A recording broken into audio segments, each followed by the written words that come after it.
Is the German economy failing? Let's figure it out, bro. This video was brought to you by CuriosityStream. For most of the 21st century, Germany has been perhaps...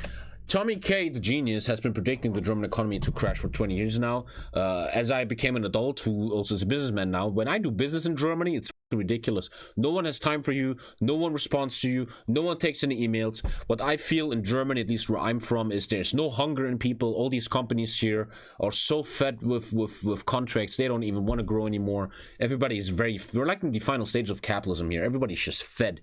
Everybody is so fed. You know, and I always felt like, how long can this keep going on? That everybody's so fed, you know? Perhaps the most dominant economy in Europe. At a little over $50,000, it has the highest GDP per capita of any large European country. And its growth rates have regularly exceeded that of its neighbours. Today, Germany is the 4th largest economy in the world and the world's 3rd largest exporter. Oh, we used to be #1 a while ago, man. We could beat Japan, man, if we give a shit, but nobody here gives a shit, man.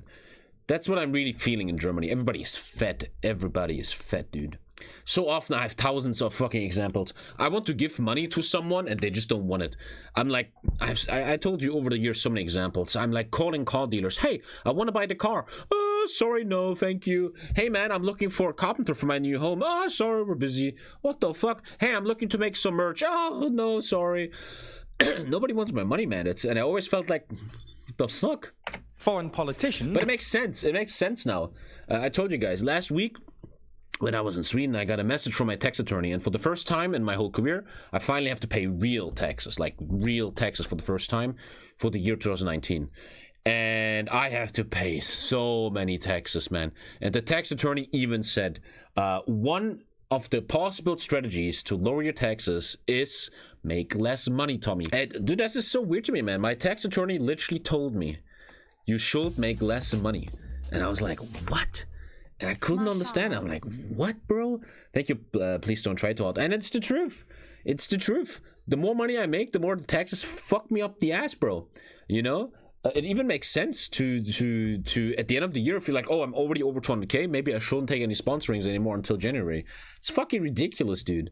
It's stupid. And doesn't that show you how young people, young entrepreneurs, like I'm a young person that brings a lot of taxes to the German government. Like I'm the future, you know, but I am disencouraged of working and making more money because you take it all from me. And no wonder, man, that at some point in the 21st century, young people in Germany are fucking fed up. Look at a lot of streamers.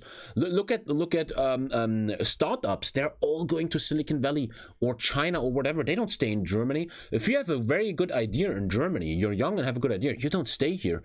I read this article years ago, man, that Germany only has 3 over $1 billion startups like Zalando and shit, because they all go to Silicon Valley because they're there supported. The government's there for them. Less taxes, everything. But here you have to give away 54%, Alter. Fucking hell. No wonder our fucking economy is tanking, man, because you treat us like fucking slaves. It's ridiculous. Especially in the UK, are obsessed with Germany. And for a while, it seemed that Germany was the answer to every economic or political issue facing a country. Really? In 2020, there was even a best-selling book published in the UK titled Why Germans Do It Better, Notes from a Grown-Up Country. Really? However, in the last few years, things have changed. In 2019, German growth was already lagging behind the rest of the euro area, and Germany has barely returned. I have a really weird theory. Listen to this. I'm obviously an economic genius, master of economics. I think growth going down is something positive because it's post-capitalism. Capitalism. Look, we live in a society and world where we always talk about growth. Well, what does growth do? It always goes bigger. It kills the environment. It's very bad for global warming, etc., etc. Why does a country have to grow 2% every fucking year? It fucking doesn't. It doesn't have to. We don't have to always fucking grow so the investors can make more billions, man, you know? And I think growth is overrated. To pre-pandemic levels of GDP. I think growth is overrated. So in this video, we're going to try our best to figure out why the German economy is struggling, how worried we should be, and what might be done to fix it. I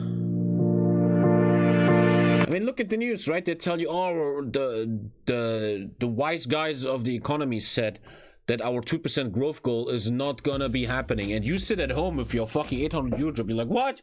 No, the economy is stacking. No, it's just fucking 0.5% less growth. You're still gonna bring money home. Now, before we get into it, we should say here that...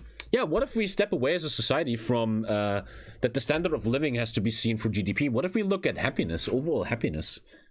When do we start looking at that? None of us at TLDR are actual economists. No, so this video is in no sense intended as an exhaustive explanation as to what happened to the German economy.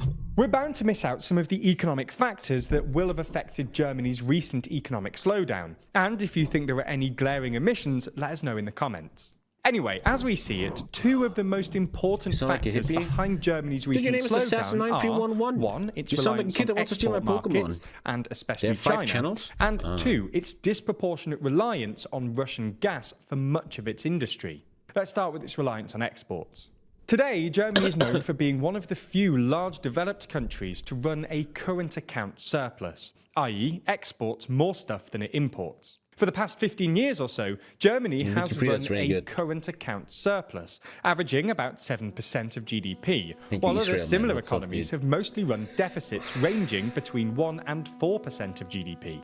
This is in part because Germany has a really impressive manufacturing industry. The obvious example here is cars.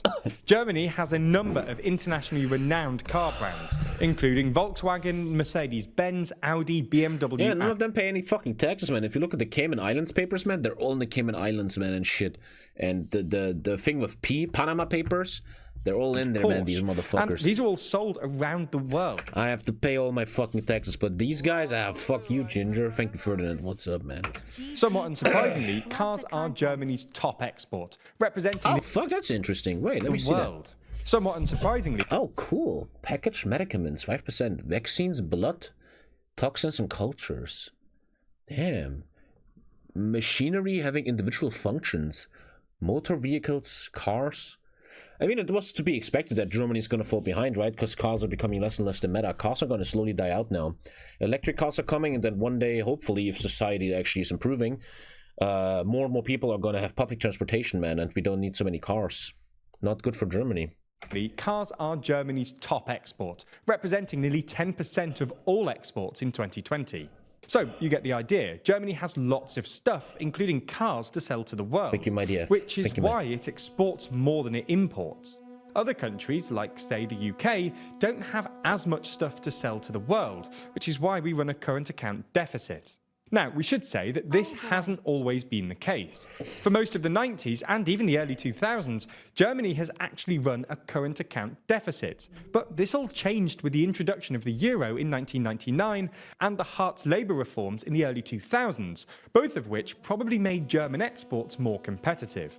Obviously, this has its advantages. What does Hartz-IV have to do with export? I don't understand that. This is when you're unemployed in Germany, you get 420 euros. Hartz-IV. I don't know what that does. But it also means that the German economy relies on the rest of the world to keep it going. Slime in my lungs. For example, most of Germany's exports go to either China, the US, or the EU. When these economies are booming, this is great news for Germany. It gets to sell loads of stuff, including loads of cars to America. Well, didn't Corona fuck everyone up? Like, why make a video about how Germany's falling behind? Everybody's falling behind right now. Chinese and European consumers. While German exports to the US are still pretty strong, China's economic slowdown and rampant inflation in the EU, which has reduced consumer demand for stuff like German cars, then this hurts Germany's exports. In fact, in May, Germany actually imported $1 billion more worth of stuff than it exported, the largest monthly trade deficit since 1991. Anyway, on to the second thing hurting Germany's economy, its reliance on Russian energy, and specifically Russian gas. A lot of German industry is pretty energy intensive, requiring significant amounts of oil, gas, and even coal, and a lot of this used to come from Russia. Before the war, oil accounted... I wonder whose responsibility was that? CDU, Imagine voting for them. It'll take a lot of time until costs are not being needed anymore, though. For 32% of Germany's total energy consumption, and 33% of that came from Russia. Gas accounted for 27%, and 55% of that came from Russia. Coal accounted for 18%, and 26% of that came from Russia. Who is now all in all, this means that 30% of the energy consumed in Germany came from Russia. How the fuck does he say consumed? Consumed? What the fuck? Is that some mushroom accent? This makes Germany more dependent on Russian energy imports than any other large European economy, which is why the German economy has been particularly affected by the recent embargoes on European imports of Russian hydrocarbons, especially gas. That woman is so unbelievably corrupt, that's why the German economy is struggling. Leadership, onto the last part of this video. election. Where does the German economy go from here? Well, when it comes to Germany's export market, a lot of this will depend on Germany's two largest export markets, America and China. In the last few years or so, America has become increasingly protectionist, and successful American administrations have taken active steps to nurture America's domestic industry. Trump basically started a trade war with the EU, and while Biden mostly reversed the tariffs last year, he's made it clear that he wants to prioritize American companies over European ones. The Inflation Reduction Act, for example, provides a $7,500 consumer tax credit for cars made in North America, which will make it hard for German car companies to... Did you see the fusion energy break? Yeah, I've seen it, but nobody talks about it. All these articles said, wow, there has been a really big thing happening in core fusion in America, but no one explains what it was, man. And also there was like this expert in the radio today, and they're like, like the radio guys, like, in 10 years we're gonna have sustainable core reactors, and the expert was like, no, you fucking retard, it's gonna take 40 years, you idiots. And everybody's taking this news and it's just acting like, wow, the world is safe all of a sudden. That's fucking not, man. Gonna take forever until that's ready. Compete. And by the time it's ready, we'll already fucking burnt this planet. If this protectionist trend continues, as looks likely, German exports will suffer. When it comes to China, it'll depend on what stance the EU as a whole ends up taking towards China. Germany is clearly angling for a more trade-friendly stance with China, as demonstrated by Scholz's recent trip to Beijing. But other European countries and the US want the EU to take a more aggressive stance. 10 years away. As to whether the German economy can... I hereby pledge that my company will stop using child labor, slavery, coal mining, putting toxins in the water by 2050. Woo! Yeah! Wow! Yeah, man! Wow! Wean itself off Russian energy imports. Epic. Here, there are reasons for optimism. A study from late November found that German industry's gas consumption is down nearly 20%, and 75% of German companies say they've been able to reduce energy consumption without reducing output. All in all, while the current challenges facing the German economy aren't necessarily fatal, it might be time for Scholz & Co. to start at least considering a move away from the export-driven model that's proved so successful over the last 15 years or so. What are you still doing here, mate? Jeez! Well, if you want to see more, click these videos. Have fun. Looking good, boy.